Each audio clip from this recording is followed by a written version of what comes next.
A leopard and a troop of baboons in the Kruger National Park made international headlines this week, all because the leopard made a bad judgment call. On what seemed like a regular day between the Skukuza and Chokwane camps, visitors spotted a leopard on a late afternoon stroll. But his route was interrupted by a troop of about 50 baboons up ahead. And instead of avoiding them, he decided he may be able to grab a little snack. But what transpired is what the New York Post has called, quote, an interspecies beatdown. Let's take a look at the video, which has been viewed millions upon millions of times across the world. 2 minutes after leopards.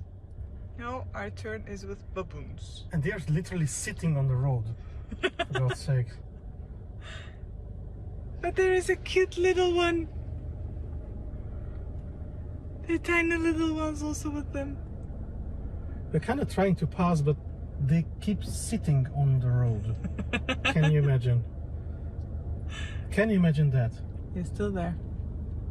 I know, I see him.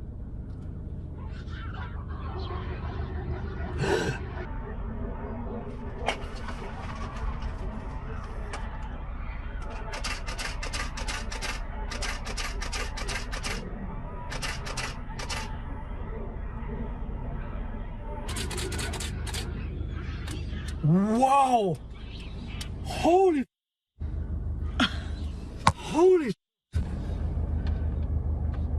they literally hunted the leopard away. Holy.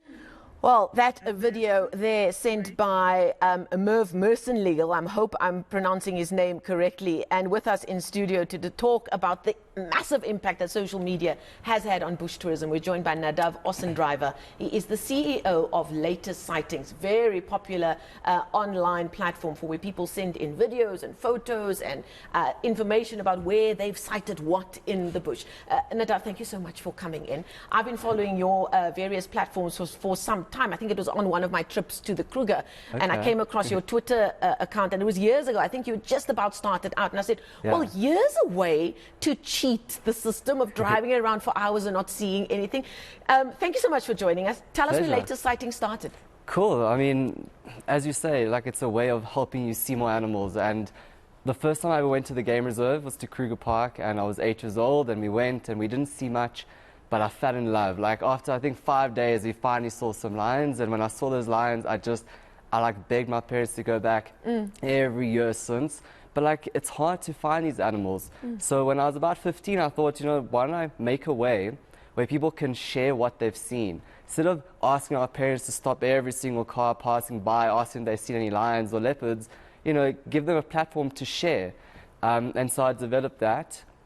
It was about 2011, and I've just been growing that ever since. And yeah, now it's for Kruger, Pilanesberg. We're getting sightings from all over the world, which is really fun. And it's how has the feedback been from the so-called purists who see it as their craft to be able to find these animals at the right places? Have they welcomed the impact of social media into their bush world? So with everything, there's like yes and no. You know, it seems to be like maybe the old school generation, they don't use the app as much. You know, as you say, they love finding their own animals. But with me, there's nothing like the feeling of spotting a leopard by yourself. I go to the game reserve and I look for footprints and I track and I try and find the animals by myself too. But when you've been driving for like 6 hours and see nothing, getting a few updates, oh, there's a lion there, there's a cheetah there or something like that, you know, it really makes your trip 50 times more exciting. Now let's use this video that we've just showed as an example of how you go about your business. We've showed this first video, which is the up-close video of this incident that has made headlines across the world, in India, in America, across Europe. We've shown you the first video, that was the up-close video, and I just want the team now to see if they can show us video number 2, as I asked them to line it up. Now, what happens? You run your platform. People normally used to just send you information about where something's been sighted, and that used to be released on text. It used to be a text used to put on Twitter. Now we're into the world of viral videos and photos. Tell us how it works as we look at the second angle of this incident. What I really quickly found was we were helping so many people see such amazing sightings, And most of the times, lions just sleep, right? Leopards are just in a tree, or there's a fleeting glimpse of them. But because so many people were getting so many sightings, eventually one of those animals were going to do something crazy.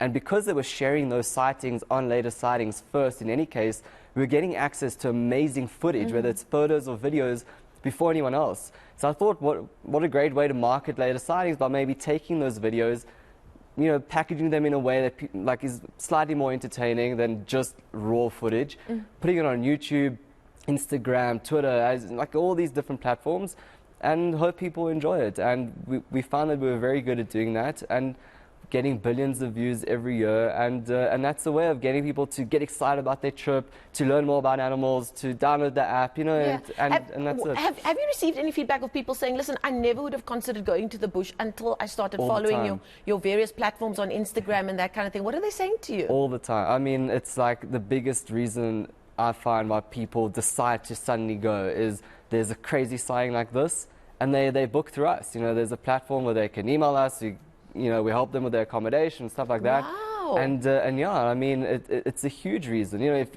you never think about the game reserve, you're never going to go. But if suddenly you have this crazy sighting, you're looking at it, you're like, you know, you tell the family, should we go see this ourselves?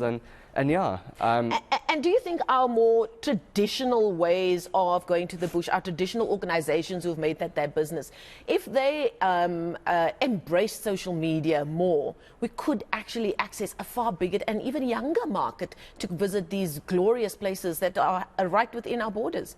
Yeah, I mean, you know, it's such a great way to market even your services as a tour guide. And you know, there's, as you said earlier, has it been embraced or has it been like chased away? With the guides, sometimes it's half-half. Some people think that it's going to take business away from them because now no one needs to have a guide because they all know where the animals are.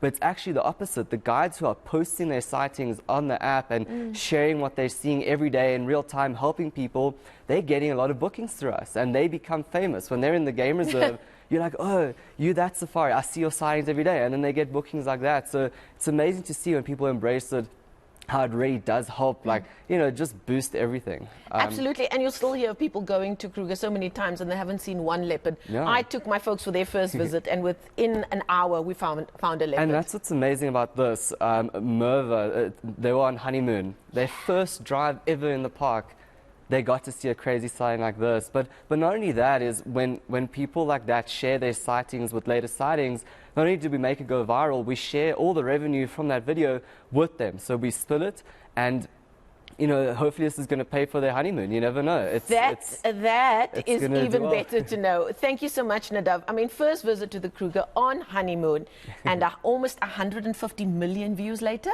Yeah, That is 150 insane. million Thank you views. so much. Nadav Ossendryver is the CEO of Latest Sightings. Do follow them. They're on all the social media platforms. And even if you're not planning to go anytime soon, their posts are a lovely distraction from the everyday grind. Thank you you. so much for your time and for the very cool work you're putting out there.